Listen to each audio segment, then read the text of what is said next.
Welcome back to the Oral Health Podcast. Now, throughout Mouth Cancer Action Month, we get various volunteers to go and appear on local radio stations for us to help us raise awareness of mouth cancer in communities that we otherwise just cannot reach. Now, this time you're going to listen to an interview with Dr. Catherine Tannehill, longtime supporter of the campaign and dentist herself, and talk to a journalist from Marlow FM, whose mother was actually also a mouth cancer patient. It's a very interesting discussion, and I hope that you enjoy it. Catherine does raise some good points about different risk factors, so I think everyone can stand to learn something from this.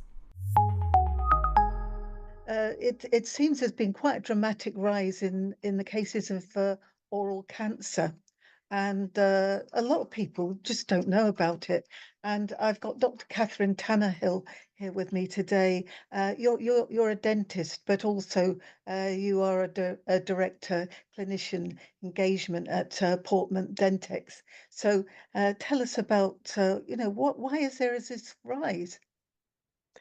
There is a big rise. We've seen over 10,000 cases, 10,000 diagnoses this last year for the first time.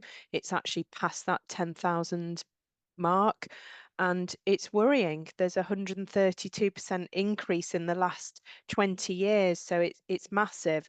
The rises we feel are due to changes in lifestyle, smoking, alcohol, and also to human papillomavirus, which is one of the main causes of mouth cancer. Oh, right. No, I didn't know about the virus. I mean, many years ago, my mother was diagnosed with mouth cancer, and but she was quite a heavy smoker, and I thought that as smoking has come down, think there would be an improvement. Would you have thought that? Yes, definitely. Although we do see that mouth cancers are most prevalent in the over 50 male population, who are more likely to be heavy smokers and drinkers. And obviously that is shifting because is less smoking around. We don't really know what effect vaping has yet.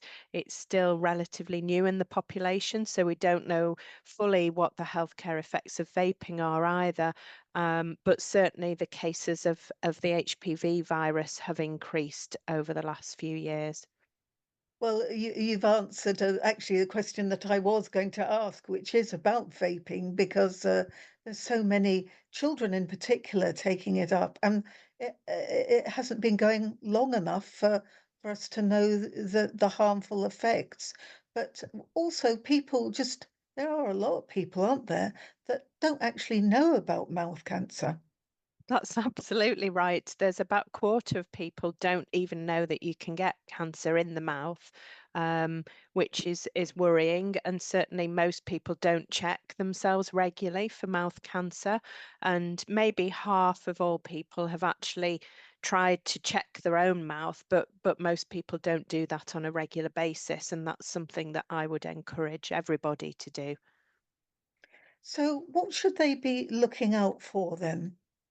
Signs and symptoms of mouth cancer can be an ulcer that doesn't heal, so something that lingers around for more than 2 or 3 weeks, or it might be a white patch, a red patch, a change of texture, or a lump or bump or a thickening of the lining of the mouth. And it could be anywhere inside the mouth, inside the lips, cheeks, tongue, under the tongue, the floor of the mouth, the roof of the mouth, the back of the mouth, or the tonsils. Also, sometimes we find them because there's an enlarged lymph node in the neck, so a little lump about the size of a baked bean in the neck. They're the kinds of things that we should be looking out for. And I think our mouths are strange places that we're all very different. We have different colours and textures inside our mouths normally. So get familiar with what's normal for you. And if something changes or looks different for you, go and get it checked by a professional. No, do know somebody. I met someone recently actually who said that they'd been complaining to their doctor about a problem in their mouth, and it was totally dismissed. And unfortunately, by the time it was found out to be cancer, it had spread elsewhere. So actually, it does appear to me that the dentist is actually the best one for this one because they know the mouth so well. Definitely. We jokingly say that the doctors just skip the chapter about the mouth, and that's the bit that the dentist studied intently. We definitely know more about the mouth than any other healthcare professional. So a dentist is definitely the right place to go if you're concerned. If you go to the dentist regularly, they will be doing a mouth cancer screening at each routine dental health check as part of the normal procedure. Right, so you're not aware of it, but that's what they're looking for amongst obviously your teeth and gums as well. Um, Yes, I so think some dentists aren't great at telling you that that's what we're looking for, but we right. are all doing it, definitely.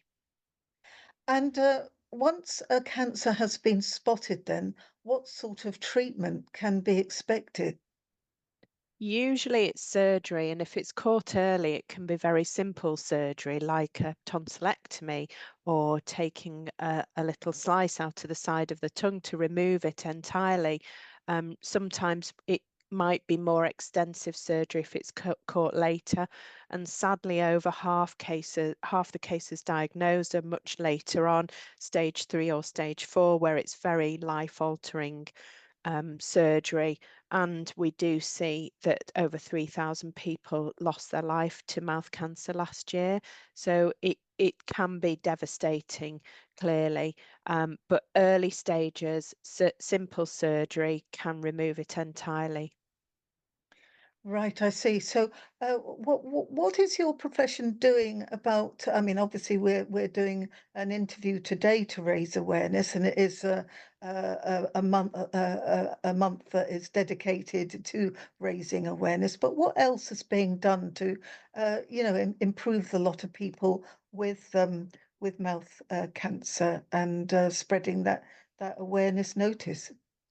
So, Mouth Cancer Awareness Month, as you said, is November, and there's a lot of fundraising and activity going on within the profession.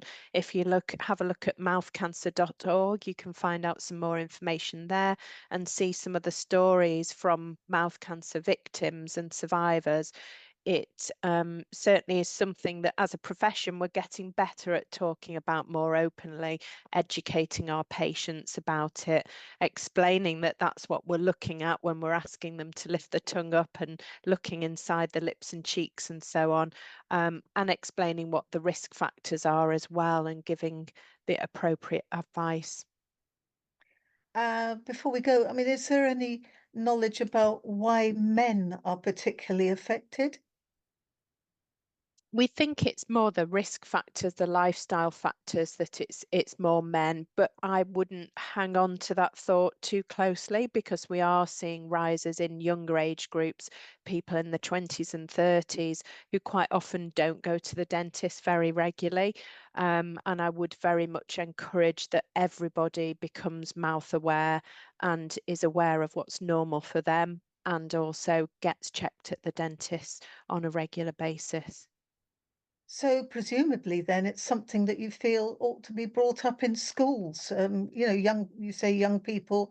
I mean, we already know a lot of people don't even realize you can get cancer in the mouth. So it does seem to me that particularly with vaping, this ought to be brought up at school. It would be a good conversation to have at school level and ensure that younger people are well educated, that dental health is on the curriculum for school children. So it could be brought into that for sure. Well, I've certainly learnt a great deal from you today, and I'm spreading the word definitely. And we should all get checked out and not ignore these little changes in the mouth that, seem nothing but could be something very big. Well, there you have it. That was Marlow FM talking to Dr. Catherine Tannehill about mouth cancer. Now come back to listen to different interviews throughout the month.